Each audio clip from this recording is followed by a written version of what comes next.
Hello, welcome to another one of our live chats on Saturday. Here, this is Glaucio Pessoa.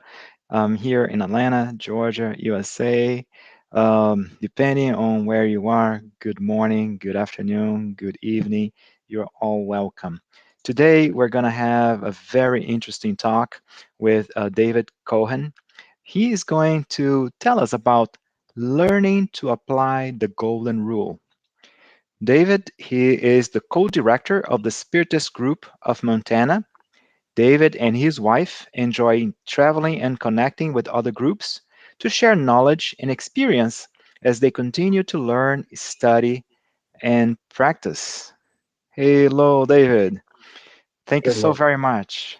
Thank you for being here. And this is a very important topic. Uh, so I appreciate you telling us a little, not a little bit, but explaining, how to learn to apply the golden rule. Um, Before we start, I would like to say the initial prayer, but just as a reminder, please feel free to um, use the whatever medium you're using, social media you're using to connect with us, either YouTube or Facebook, to send us your comments or questions. And David here, he's very knowledgeable. He'll be more than glad to provide clarification. So to kick things off, let's say our initial prayer. Thank you, Lord, for the opportunity for us to be here, even though distanced by physical means, however, connected through technology. Open our minds, our hearts for the golden rule, which is so important to us.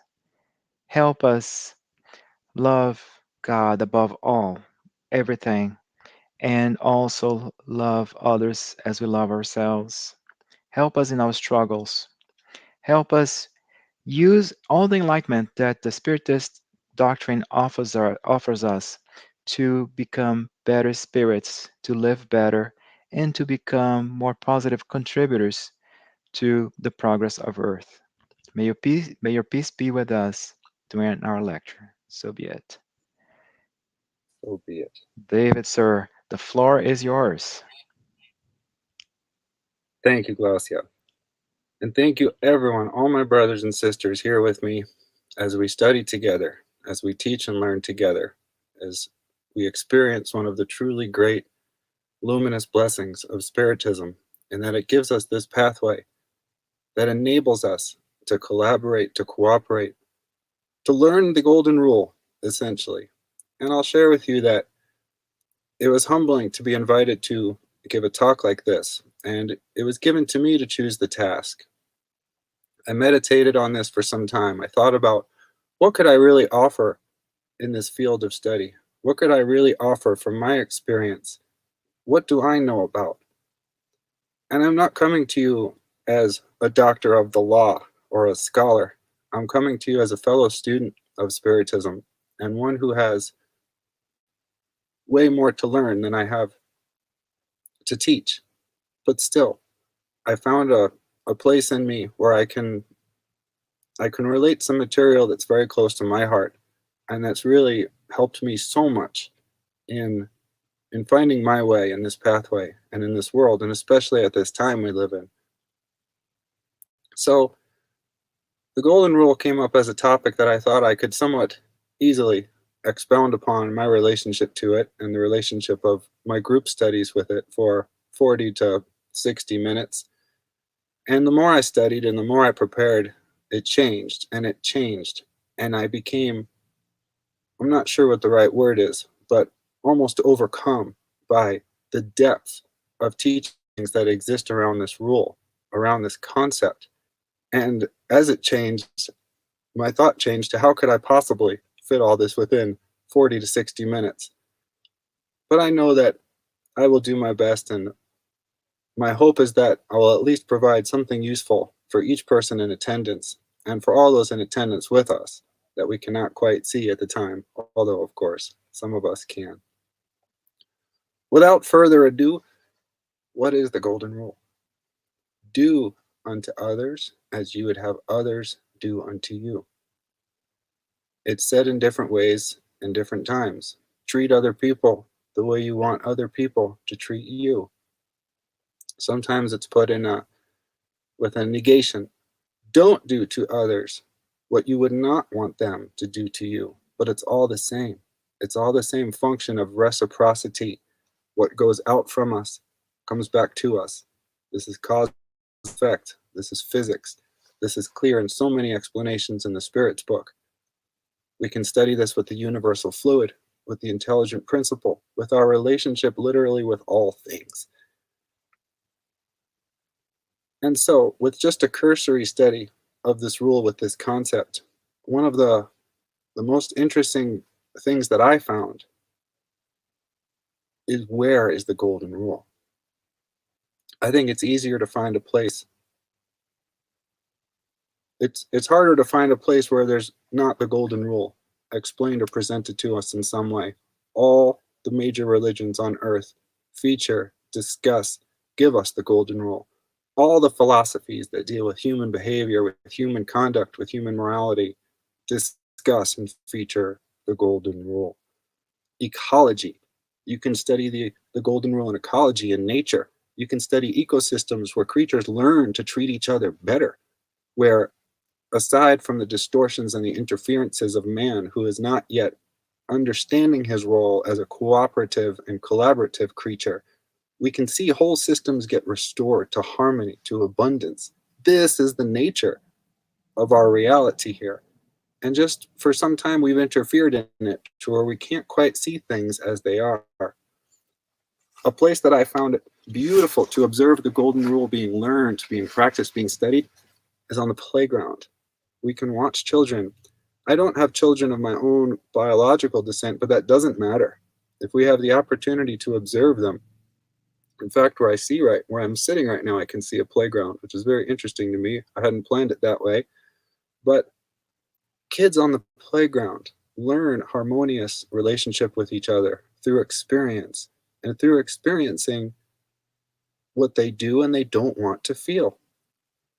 Without all the distortions that come in later through society, through programming, through fear, children can really show us how the golden rule applies to our hearts, because they take it at its most simplest form.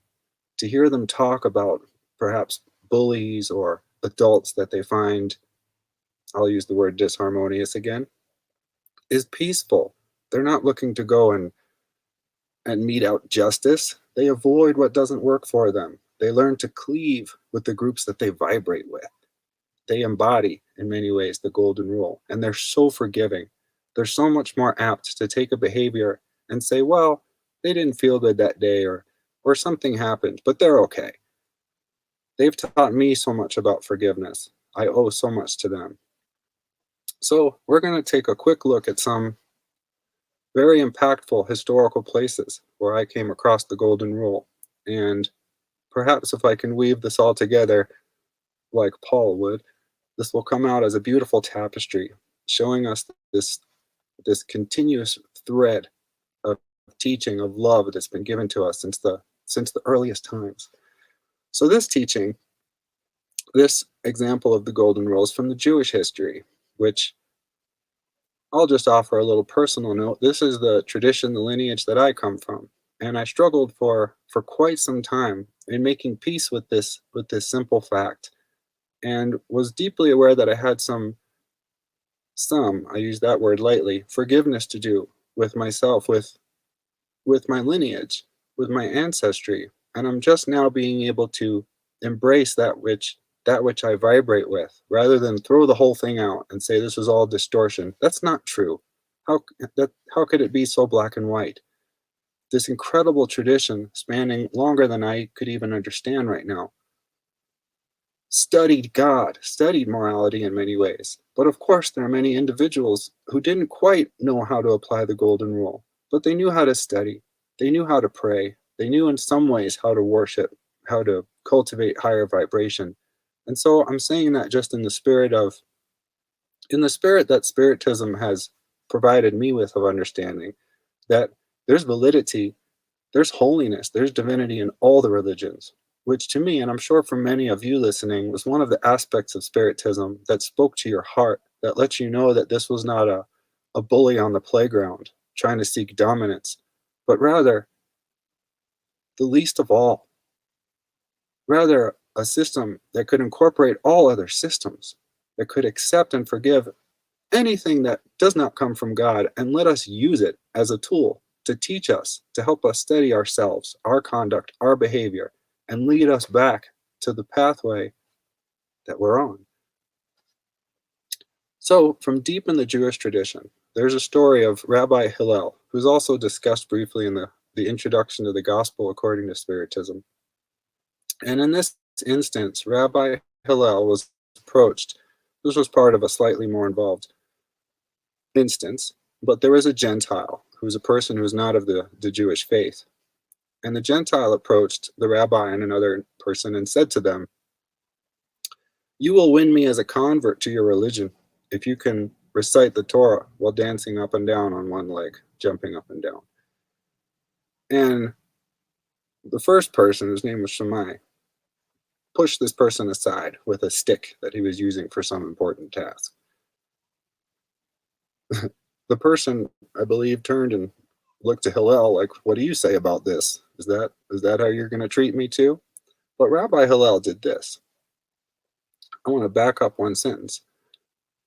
This was not like a friendly so-called encounter. This Gentile wasn't coming with a deep respect and reverence for these men. This was a mocking type question. And I say that because this is going to come up again later. That with this attitude of, "Hey, you holy people, you're so great. I'll convert to your religion if you can perform this feat for me, if you can impress me and entertain me," is what I got from this interpretation. And so Hillel said this: "Don't do to another what you find despicable if it were to be done to you. All the rest of the Torah is commentary." In another translation of that story, I read the word distraction used instead of commentary. I found this very powerful, and I want to put it a little more in historical context. This is also explained in the Gospel according to Spiritism, amongst other places, that in the days of antiquity, the Jewish people, they placed this incredible reverence on the scripture, on the written word. This is all the Torah, Talmud. And it was the doctors of the law, the scribes, that would basically convey this to the people. My point is, they placed an incredible amount of importance, higher than I can put my arm here, on this written word to connect them to divinity. In their understanding, this was their only pathway. They couldn't go meditate on a mountain and get close to the Messiah, to the prophets. And that doesn't exist as a possibility. They needed others. They needed those who had connection to the written work. So this rabbi saying that is huge. He was saying, essentially, love one another. That's this book. That's this whole teaching. And he won a convert that day to the faith. That's how that story goes. So we're going to fast forward to another part of connected Jewish history from another person that came through the Jewish faith. I'm speaking of Jesus. And the time when he was asked by Pharisees, what was the greatest commandment? So we're going to use what I just discussed to build on this point. He was not asked this by fellow seekers, although deep down we all know that we are all fellow seekers. These Pharisees, their spirits approached Jesus. They didn't ignore him or avoid the situation. Albeit with a mocking tone, they went and asked the master this question: what is the greatest commandment? This was a trap. In thinking and preparing about this, what occurred to me could be sort of a parallel in today's understanding, is asking an extremely wise judge or lawyer, what is the most important law? What is it? Is it not to kill? Well, there's certain people who understand not to kill. There's other things that they don't quite understand. So can we value one above another? Like, that's in my understanding, putting it down to a very black and white way of thinking. And Jesus didn't do that. He brought it back to the divinity again. From this Jewish tradition, these people understood they worshiped one God in the way that they knew how. And in my studies and what I've come across, it's the other part of the greatest commandment. Let me refer to the greatest commandment. Love God with all your heart and your neighbor as you would yourself. And then it was said, all the law and the prophets are contained within this teaching. So we meditated, we meaning my group and many of us that studied together, quite a bit on this passage from the Gospel according to the Spiritism that puts this in the context where we can a little more easily understand. And the distillation I've come up with is this. Jesus, always knowing who he's talking to and the condition of their hearts and minds, referred to this most important concept of their path, God. God's up here. But then he also said, I left one part out, love God with all your heart and your neighbor as you would yourself, which is similar to it. He's linking these together. In my observations, in my life journey, in my involvement with different circles of Judaism, I have seen a lot of mention of God. I've seen a lot of prayer. I've seen a lot of worship. And frankly, I've seen a lot of disharmonious relationships with neighbors, especially neighbors of other faiths, but not necessarily. Even within the Jewish faith, I've personally experienced an incredible amount of quarreling. And so it's with that background that I believe he gave this teaching. Love your neighbor, not just God. There's someone right in front of you. And it's Spiritism. It's my real intention to weave this all together to where Spiritism is what brings that all together for us. Worshiping God in the way that we treat our neighbor. We're going to get back there if this all goes according to the plan, as I speak more about how Spiritism can lead us into a deeper understanding of the Golden Rule. We're going to turn to the Spirit's Book. I'm going to read to you very briefly. Spirit's Book question number 632 asks this. As man is subject to error, may he not be mistaken in his appreciation of good and evil, and believe himself to be doing right, when in reality he is doing wrong. The answer, Jesus has said, whatsoever ye would that men should do unto you, do ye even so to them. The whole moral law is contained in that injunction. Make it your golden rule, and you will never go wrong. Does that sound familiar? So, I am fairly certain that all those in attendance here, watching this, listening, know how much moral teachings are contained in the Spirit's Book, in all the Spiritist writings. If any of you perhaps are new to these materials, they're full of moral information. They're full of teachings. They're full of things to guide us, to lead us to better moral behavior, moral understanding. So this is a very impactful question and answer. This is saying the same thing that Rabbi Hillel said, and this is referring to Jesus' teachings as recorded in the New Testament in Matthew. This is pulling all this together and saying the same thing. All the moral teachings you need to know are right here.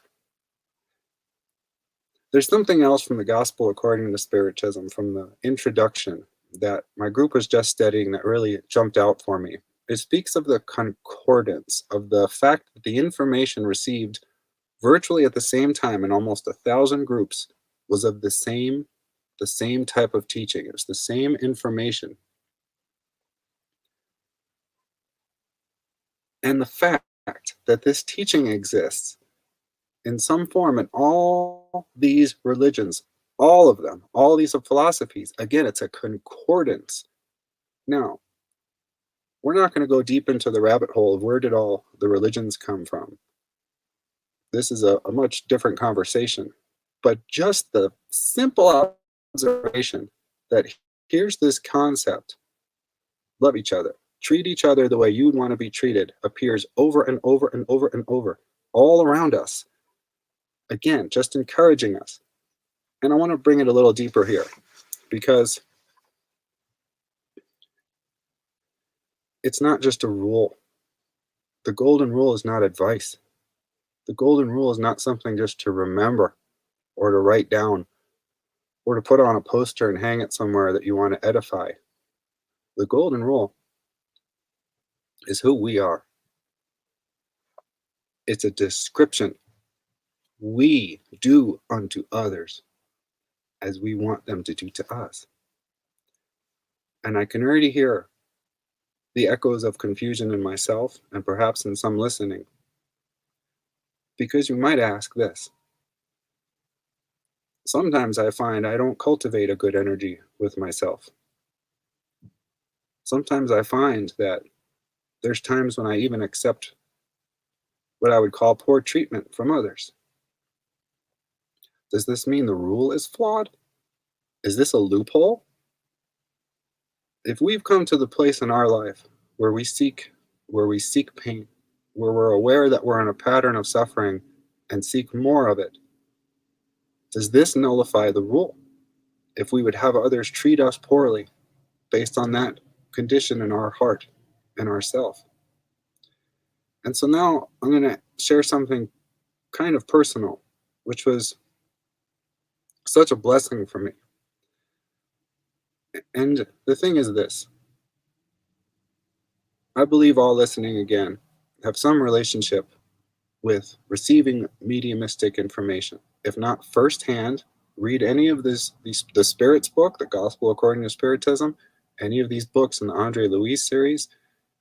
These all feature over and over information received through mediumship, through higher order beings. This is part of our lineage, part of our inheritance. It's the ability to do this. And so during our group's work, I was blessed enough to have a dialogue with mentor beings here with us to guide us. And they gave a teaching on the Golden Rule that didn't contain anything different than what we've already discussed today. Just this principle of reciprocity, to do to others as you want them to do to you, as a simple principle.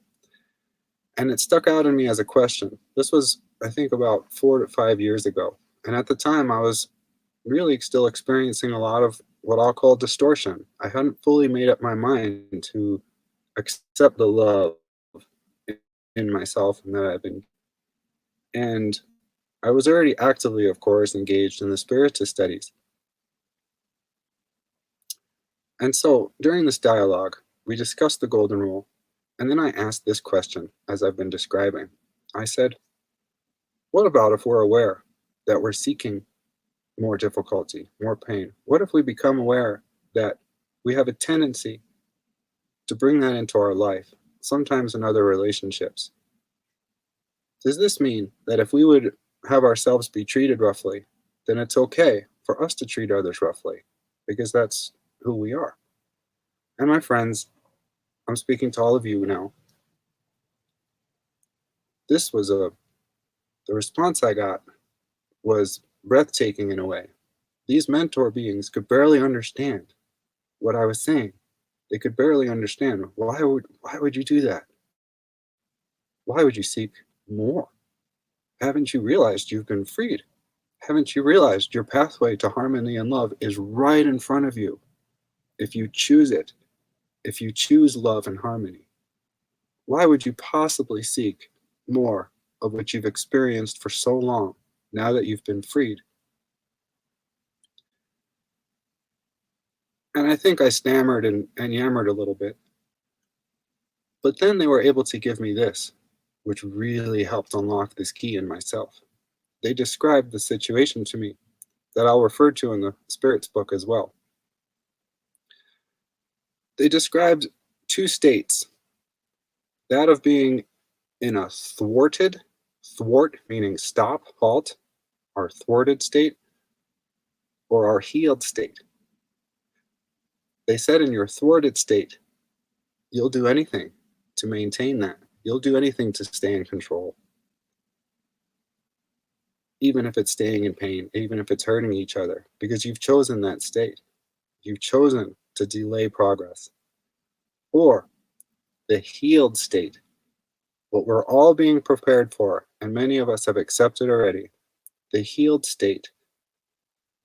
When we accept gently, with resignation, with patience, who we are, the choices we've made, when we accept it, when we're willing to be humbled by all the choices, thoughts we've experienced, by all the actions that we've committed, then our pathway changes direction. Then the golden rule takes on a whole different meaning. I'm going to refer back to the Spirit's book. The law of progress teaches us thoroughly and in depth this concept that we are all souls moving towards God, moving towards unity, moving towards this togetherness at some point. It makes the clear statement that we do not regress. We do not go backwards. However, we can delay our progress. When I connected this teaching with that of our benefactors, it's all the same. Delay progress towards God, or an amount that we can't even understand, that it defies our imagination. But we're always gaining impressions. We're always seeing either what does work or what doesn't work. And so, to think we can apply this golden rule as an excuse to treat others badly shows us our relationship to it.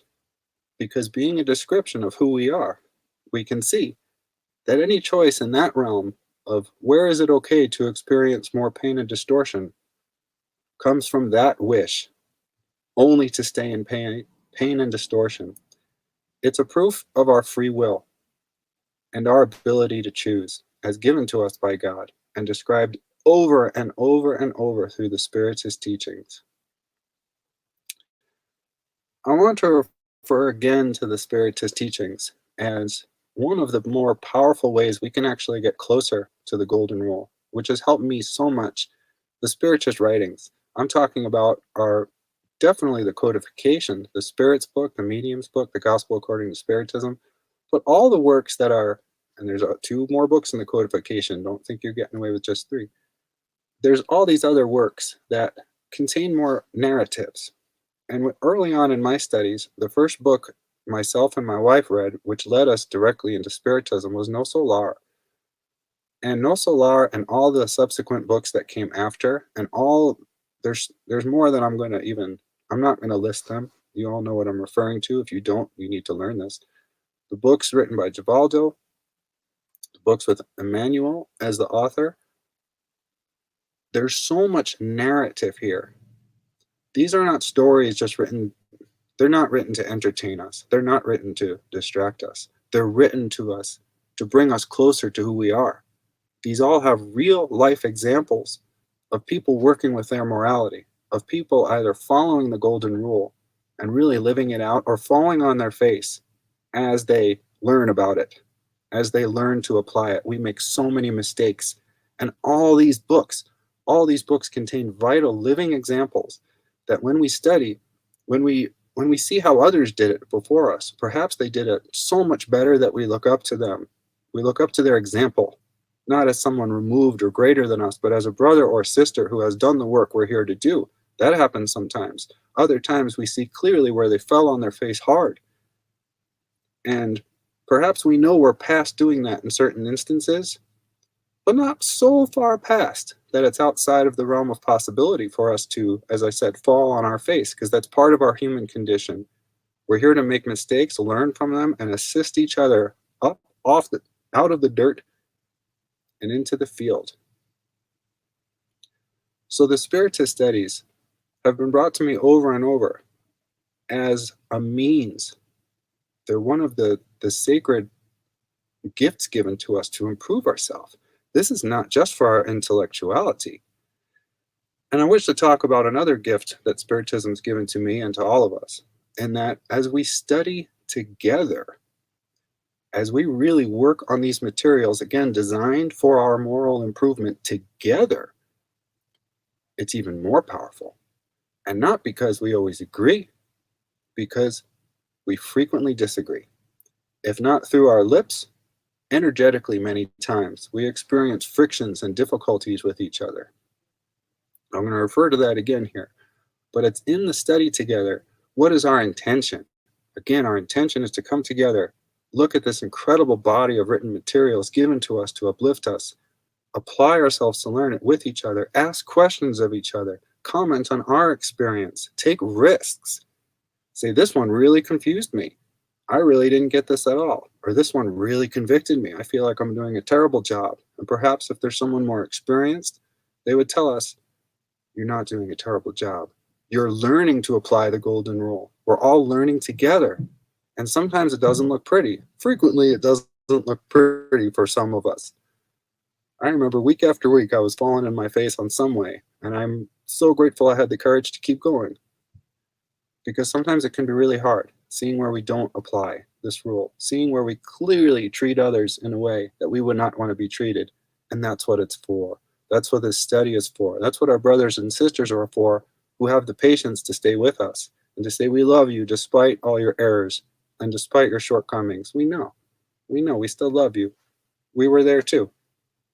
Perhaps much more recently than we care to admit, many of us.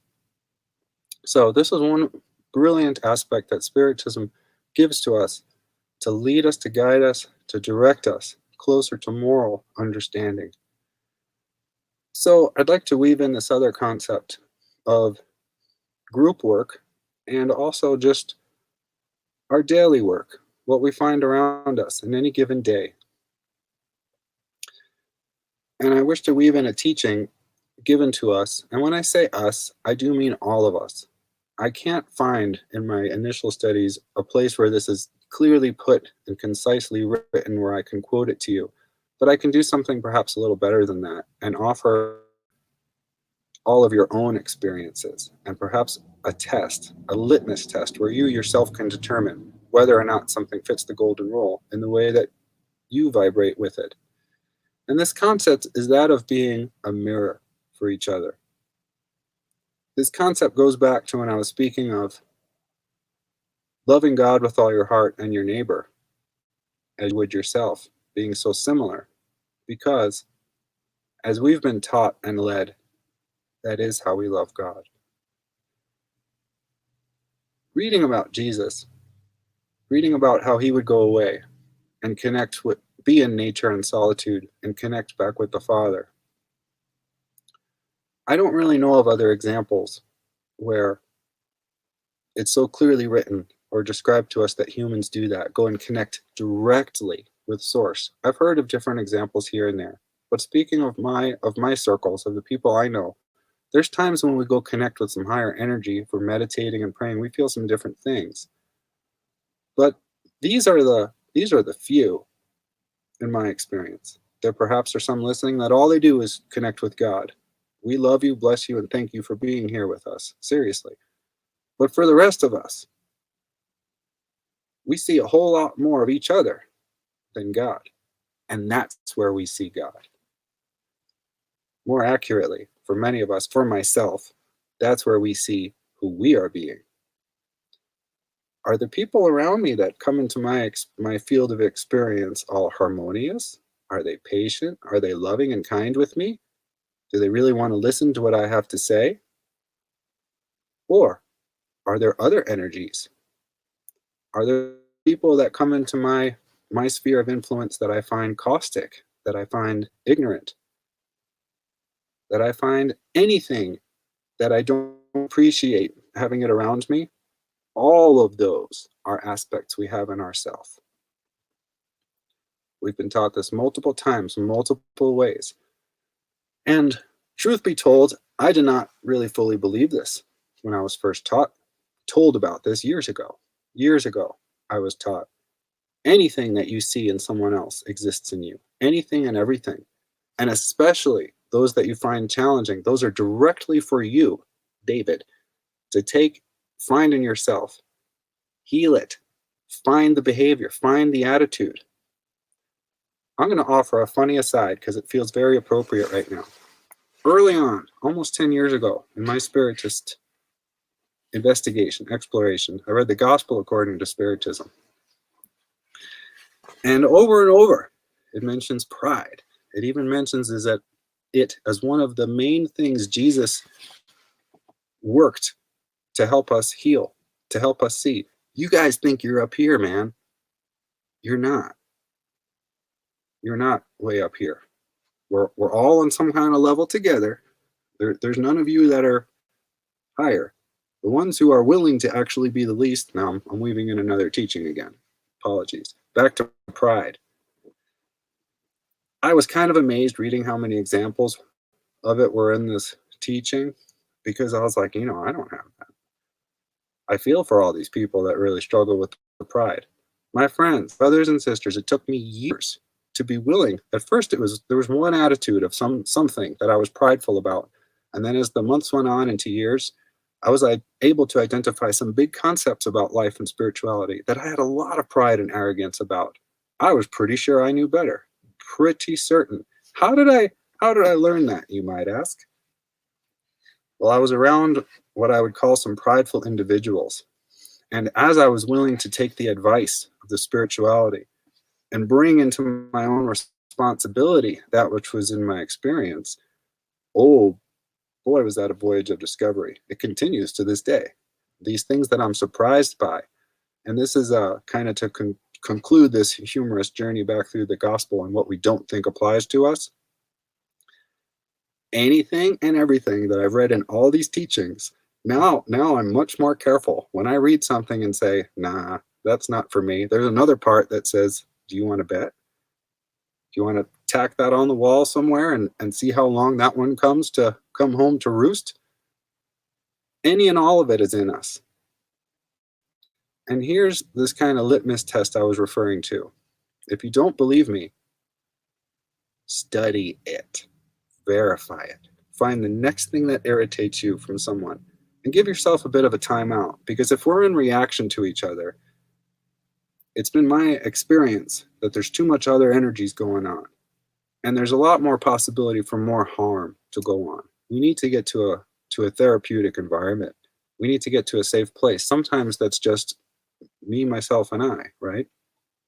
We need to sit down with it and ask ourselves, what is it I'm really after here? I've noticed this behavior. I don't think this is connected to me, but to do a real study with it, use prayer. Use any tool you have to determine whether or not this is true. And again, I'm telling you from my own experience. This was not something taught to me. You must believe this. Whatever's irritating in you and someone is in you. I studied it. I have not found an example where it didn't fully apply, where it didn't apply so deeply. The more I see it, the more it helped me. Now on to that note of being humbled and practicing Spiritism and learning to apply the golden rule. And I'll share another example of a very powerful interaction that I experienced in a mediumistic opportunity. And it really helped me form a different direction with this work. This also happened years ago. It taught me a lot about the golden rule. My group, early on, we received regular communications from mentors, assisting us to keep going, cleaning up perhaps some sloppiness that had been coming in around the edges. And then we started working with a close family member who clearly had very deep mediumistic tendencies and connections, but did not have a lot of experience with the study. And so we still proceeded, and we learned an awful lot from this. And early on, we were faced with what we might call a disobsession opportunity. For those not familiar, this involved beings, spirits who were opposed to the work that we were doing, and particularly the spouse of the individual that had just joined us. And they were dedicated to pulling down this work.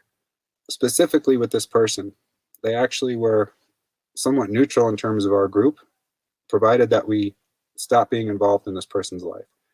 And so the real heart of this matter comes during my dialogues with the chief obsessor, who was so intelligent and so well worded that it was very rich for me to speak with him. And at one very significant meeting, boy, I told him what to do.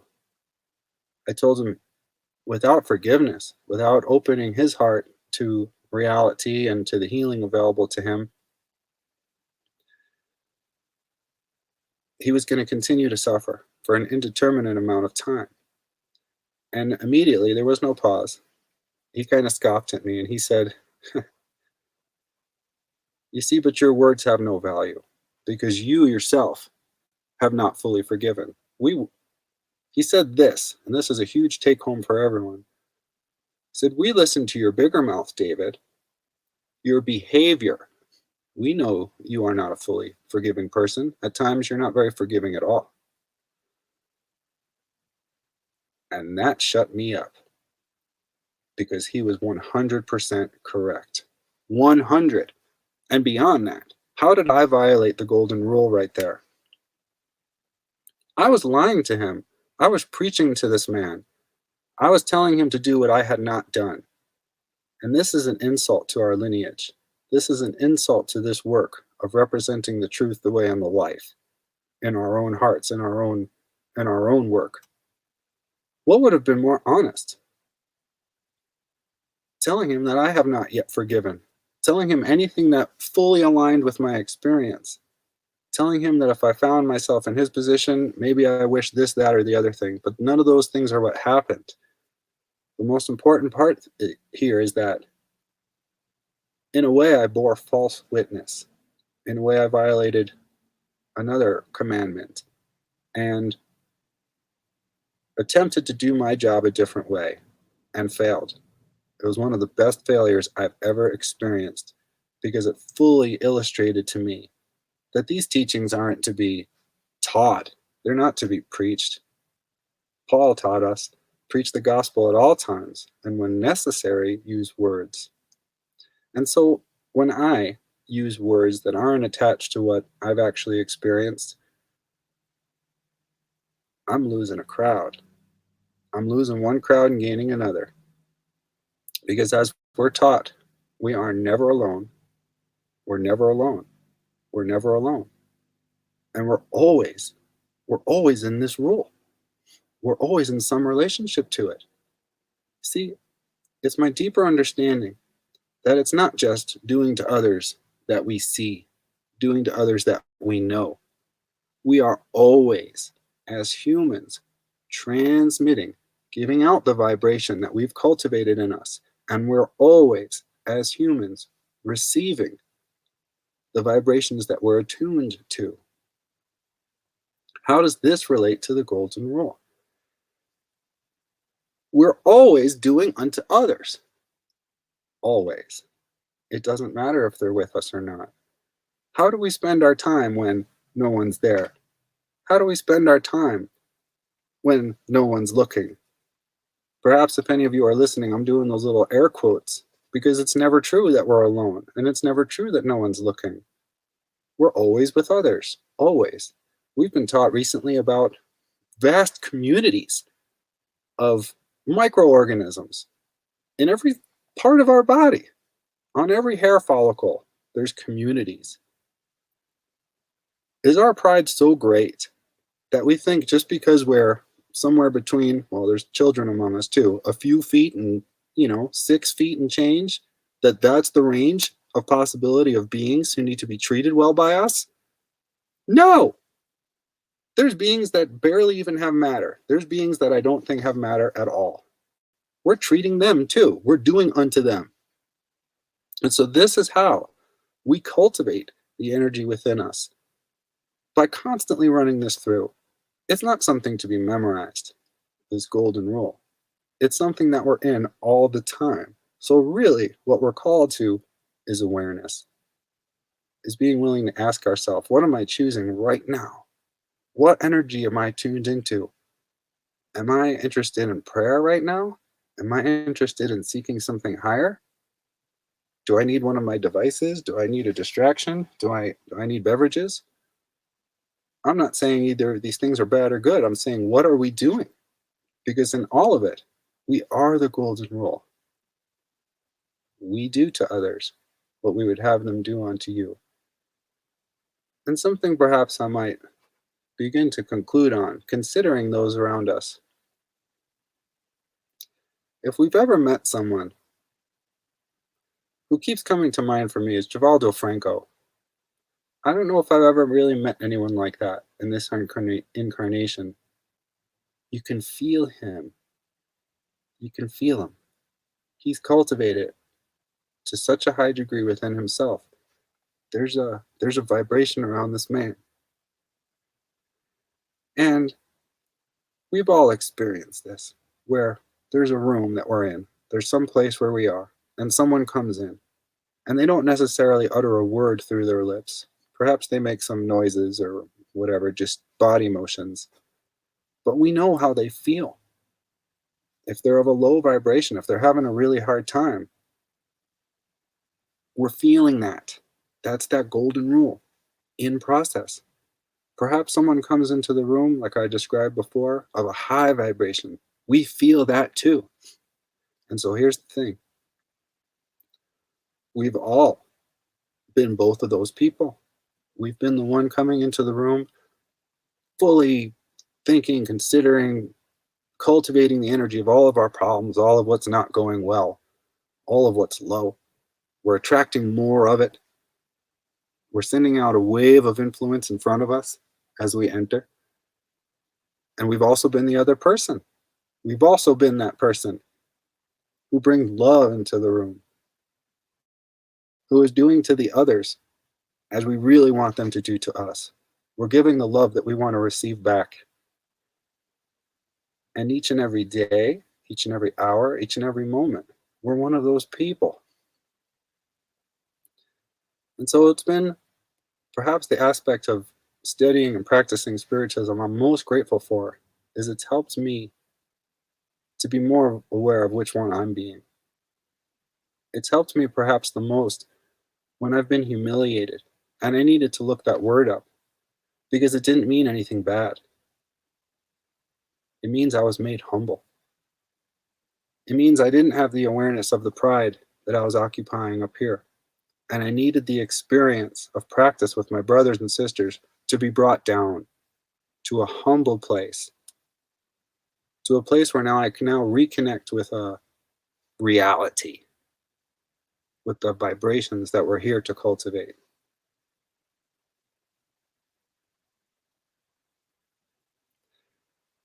I really appreciate everyone being here and learning and teaching along with me as I learn and teach along with all of you. And I feel complete in this portion of the talk, and let's move into questions and answers. Awesome, David. I loved it. There were two things that I really, and that I thought was very clever in your talk. First of all, the whole concept of others being the mirror of ourselves, right? If we see something, a shortcoming in somebody else, that's because most likely it's a reflection of something that we have. And another point that you made that I thought was very thoughtful was the fact that, yeah, we are, at some point, we're always, at least in this stage, we're always going to be, at some point, either one of those two people, right? Somebody who walks into the room and brings all that positivity, all that positive energy, all that optimism, or we can walk into a room and be the downer. Right? Be the one who brings all the negative energy, negative. It's part of what we are. So I thought that those two concepts were very well explained. Thank you. So what about some questions now? Okay, Yeah, let's check this out. First one, the first question here. How can we? Oh, that's an interesting one. How can we apply the golden rule when someone clearly wants to do us harm?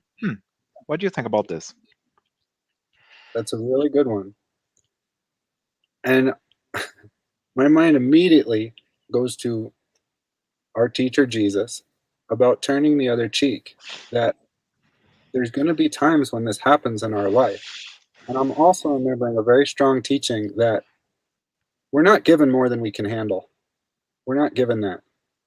We're given things that we can handle and we can represent and do a good job. And so if we're approached in any given situation where someone wants to do us harm and we don't see a way to truthfully avoid the situation, perhaps it's a child throwing a fit. needing to slap us and act out. By doing that, applying the golden rule, we've applied it. Let's not make the situation any worse. Again, using the example of a child, because I believe when we're adults, we act like this way many times. We throw fits. We act in ways doing each other harm, not with deep knowledge of what we're doing. We're acting out. We're acting in a way that we will regret later. And so sometimes it'll come to us to absorb some of that. And it's my belief that, again, that won't, I'm not talking about loss of life or, a serious attack. There's the law of preservation outlined in the Spirit's book. But that we have an example to witness and to offer the attacker a way for them to heal as well.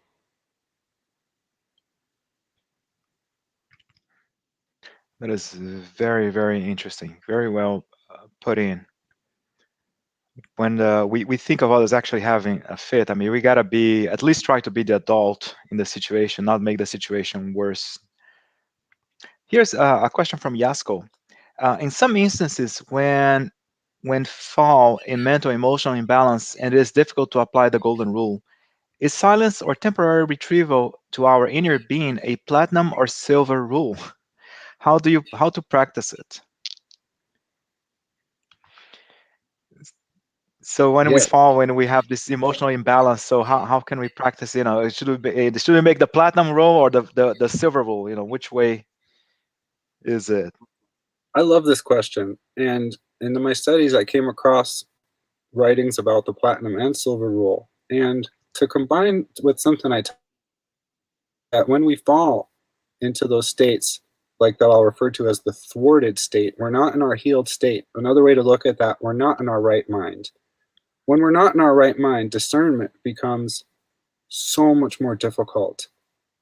For me, I'm not able to discern if I'm in a panicked state or if there's all this energy moving around. I find I'm closer to animal instinct than to conditioned response than to intelligent response. So the most important thing is to get balanced. The most important thing sometimes is not to go back into the fray and deal with our brothers and sisters, but retreat in a sense until you can find that balance. I'm not talking about ascetism. I'm not talking about pulling back from a group or from anywhere, but there's times where, just like Jesus went to the wilderness to reconnect, we need to do that to get balanced. And we could talk easily another 40 minutes how to do that. But that would be my concise response. The most important thing is to achieve balance so then we can go on with the golden rule. I think the other rules come in as kind of attempts for the mind to control the situation. That's been my experience, that we can always bring it back to this level of conduct. Treat others as how I want to be treated. If I'm in such a way where I'm going to consider poor treatment, I'm not balanced, I'm not healthy, I'm not able to practice, I need healing. That is interesting. I mean, it also applies, right, to the golden rule. I have to, the same way that I would hope or expect others to be balanced as they treat me, why not balance myself and find my balance, my inner balance, before I can um, associate with others or communicate with others? Very well explained. You have more questions? Considering the concordance method utilized by Kardec in Spiritism and relate that to all religions, could we say that the concordance that comes from God is the golden rule? That's exactly what I'm saying as the result of this research, that it's really the one thing given to all of us you can find in common everywhere. And even observing philosophies that don't speak about God. And I remember Jesus telling us there's others from other flocks. There's flocks that don't acknowledge God. If they're able to love their neighbor, we're there. We're living it.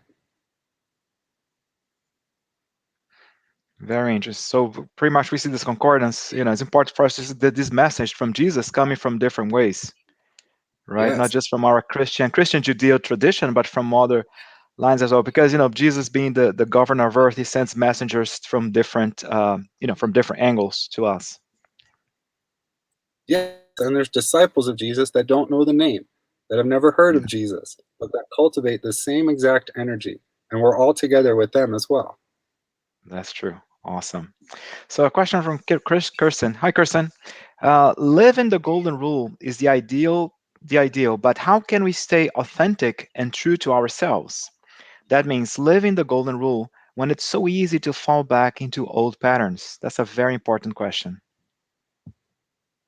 Yes, I'm really grateful for this question too, because this was a whole other portion of this talk that I worked a lot on and actually didn't speak much about at all. Is that how do we relate with ourselves to the golden rule? And there's this whole portion where we have to learn to apply it to ourselves first. And I'm going to make this a little personal because there was a part of my journey that really showed me my relationship with it. And then there was a turning point that I won't go too deep here, but just to outline how to answer this question. There was a time when I asked the mentors about what happens if we're in distress or pulling other energies in, and they described the thwarted or the healed state. And so I had an opportunity later where I was involved in a powerful group work exercise, and I had this notion of who I was and what I brought to the group. I had this strong thought, like this strong concept of who I am and what it is that I offer. And the experience was extremely humbling because it showed that no, this person that I thought I was not quite there. There's aspects of me that were there, but there were other aspects that were not healed. There were aspects in me that were from that thwarted state where I still believed in all kinds of distress and distortion in myself. This was hidden from myself by myself. And it took years and a lot of work with others and a lot of assistance to get it up to the surface to where I could see, oh, I have these old prideful attitudes and a low self-worth around it. I was able to identify where I didn't see myself as worthy of doing this work, worthy of receiving God's love and forgiveness, and worthy of giving it to myself. And so the action point there that I located was the willingness to work on my own forgiveness, to say, okay, all my best efforts have got me here where I am now.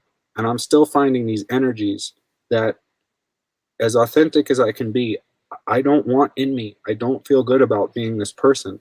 And so I set on what I'm going to call a course of forgiveness. I researched it, I studied it, I prayed for it a lot, over and over and over. And I had another experience in my group where something happened. I'll tell you, to my wife, something very difficult. We went through an experience together. And this was a couple years after I had this fall on my face experience. And I was so grateful because it was this difficult experience, and it showed me that I was willing to be loving even through all this. And it showed both of us this, to where I'm not telling you I've arrived. I'm not some, loving all the time worker.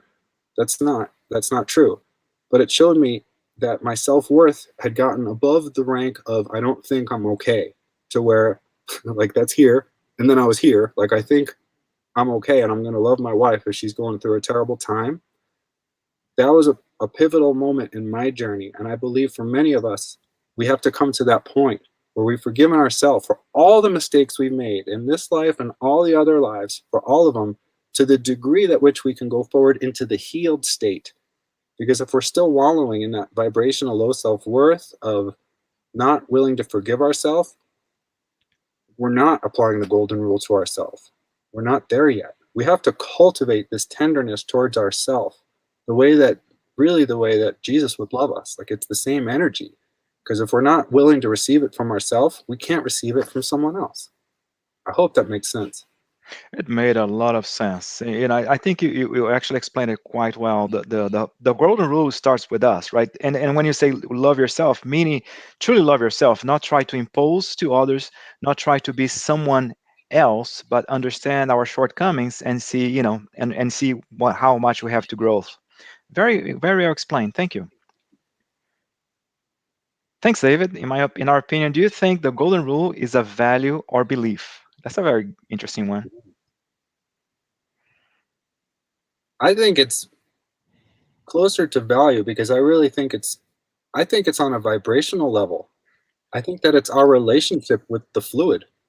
It's like our intelligent principle how we've developed it, the choices we've made, life after life, and how we relate to the world around us. And so I think it's way beyond the level of belief. I think it's reality. That's very true. I mean, a value is something that's embedded in us, right? And something Yes, that we put to action. Yeah, very true. We have more questions. Can you expand on what thoughts came to you when reading Non Solar for the first time? I like this one. I really like that one. The concept of eternal responsibility. and and it was kind of shocking at times coming across this. No Solar introduced to me the concept of spiritual suicide. That even if we don't take our life all at once, that, oh, this is a perfect application of the golden rule. That living in a way where we're not willing to love ourselves day after day, where we're not forgiving ourselves. Like Andre Luis in the book, he had turned to alcohol in his incarnation, which, as I know, is a way to numb and to push my life away from me. I don't want to feel as much. And so that book really started those movements inside myself of, wait, like even if I'm willing to be a spirit doctor worker on the other side, I'm still responsible for all my choices, everything I've cultivated in myself. And so I would say the biggest thing is that notion of responsibility, that it stays with us in the afterlife and even gets more intensified, that all the lessons we haven't learned, that we haven't been willing to embody when we are embodied, await for us with even more urgency on the other side. Excellent. I mean, actually, that would have been a lecture by itself or even a workshop. Easily. So we are done with our questions. I'd like to open up for any final comments and for the final prayer. However, if you allow me, David, I'd like to make two announcements. So, first of all, our um, lectures, the schedule of lectures continue next week. At the same time, next week we're going to have Edward Christie, and he's going to also bring to us another very interesting topic, very important topic as well, the logic of reincarnation. So stay tuned. Saturday, May the 22nd, second at 11 a.m. Eastern time. So please don't miss. It's another very interesting topic. And the next announcement I'd like to make is actually a reminder. Our symposium is coming up. The 15th Spiritist Symposium. This is amazing. What an amazing journey. So on June 5th and June 6th, um, two sessions from 2 p.m. to 5:30 p.m. Eastern Daylight Time. And the topic is going to be mediums and mediumship. So stay tuned. It's going to be available to be watched online through either via YouTube or Facebook. Excellent. David, at this point, we'd like to open the floor for you again for any final comments, considerations. Also, if there are any particular projects you were working on, feel free to talk about it. And if you would be so kind to also say the final prayer for us. It'd be my blessing. I'll just say briefly that we've received much more interest in contacting us and connecting with us, and we've been working on updating our website to make that easier on everyone. So that's still at some point in the near future. As of now, we can be reached through the Federation if anyone wishes to get in touch. And into final considerations, it's been such a rich project working on this and understanding a little better, like my role, in that I'm not here to present as a perfected being by any stretch, but by one who's now more willing to share through the times when I fall on my face and encourage others out there who may not think that they're worthy of doing this work, who may not think that they're good enough, that they're good enough, that they're worthy, that we're not called to be perfect here in this time, in this place. We're called to be willing examples of our imperfect selves. We're called to be willing to come forward despite our imperfections and despite all the times we completely forgot to do to others what we would want them to do to us, to ask for their forgiveness, to ask for forgiveness from God, and know that we've actually received it. This whole process has taught me that this is a living example of ask and you shall receive. That the most important thing, perhaps, is to just keep going. Spiritism teaches us, by studying and participating in it, how to learn the golden rule. It teaches us because the whole philosophy is woven so carefully, so deftly, with these threads of love and charity coming to us from thousands of years ago, prepared, prepared and uniquely suited for each of our needs. It's such a beautiful lineage to be a part of, and one that I'm just finally, not finally, just beginning to understand that it's in my imperfection that I can donate to it, rather than as one who has arrived at any particular destination. And so I just wish to give thanks to everyone involved in any degree, disembodied or embodied, because the other lesson that Spiritism is teaching me is it's so beautiful when we choose to work together. We receive inspiration from each other, we receive guidance from each other, we receive so much love from each other. Again, despite our imperfections, it's the most beautiful thing. And witnessing souls receive this love from us is even more beautiful, knowing that they possibly haven't been touched in a very long time. And so it's with a growing attitude of humility and respect for this incredible living body of work that I thank you all for including me in it. And I will conclude with a closing prayer. Master Jesus, we thank you for giving us this greatest commandment and giving us not only thousands of years to practice integrating it into our behavior, into our deep understanding. We thank you for all the thousands of times you've assisted us as we forget. Thousands of times you've assisted us as we turn our back. The thousands of times you've patiently, lovingly awaited for us to turn around and be willing to follow you again. Lord, we pray for the ongoing courage, the ongoing inspiration to keep following you, to keep remembering your example, and to keep learning to apply this golden rule that you've given us. So be it. Thank you, David. Thank you for your final words, for your prayer. Thank you for such an amazing lecture. And we wish everybody a great remaining of weekend, a great week, and may we apply these lessons we learned from Spiritism into our daily lives and our daily progress. Many blessings. Thank you.